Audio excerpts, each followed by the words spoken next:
que manejan gas LP, así como las distribuidoras de gaseras, y al igual se está dando pues prioridad a las tiendas de autoservicio, a todas las gaseras, todas las pipas repartidoras, y al igual pues todo lo que representa un riesgo para la población. Es preocupación del ciudadano presidente, que todo sea verificado y que cumplan con las normas, pues más que nada por seguridad de los mismos locatarios o dueños de los establecimientos y su clientela en general, ¿verdad? ¿Desde cuándo empezaron desde el día 2 de enero se empezó con la campaña. Y antes del día 2 pues empezamos con los cohetes, ¿verdad? Verificando la venta de cohetes. ¿Ya han detectado Sí, se han multado ya gaseras.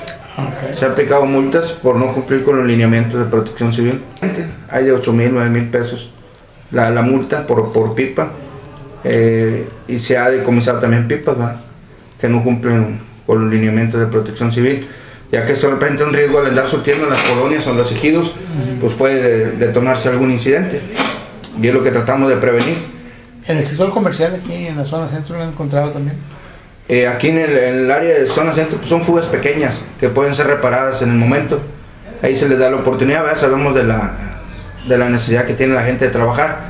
Entonces, si nosotros podemos apoyarlos cumpliendo con las normas, pues lo hacemos con todo gusto. Bastante, de hecho, pues comenten, ¿verdad?, por qué no se había hecho con tiempo antes. 30 pesos a los ambulantes, y según el tamaño del establecimiento pues es el costo de la verificación.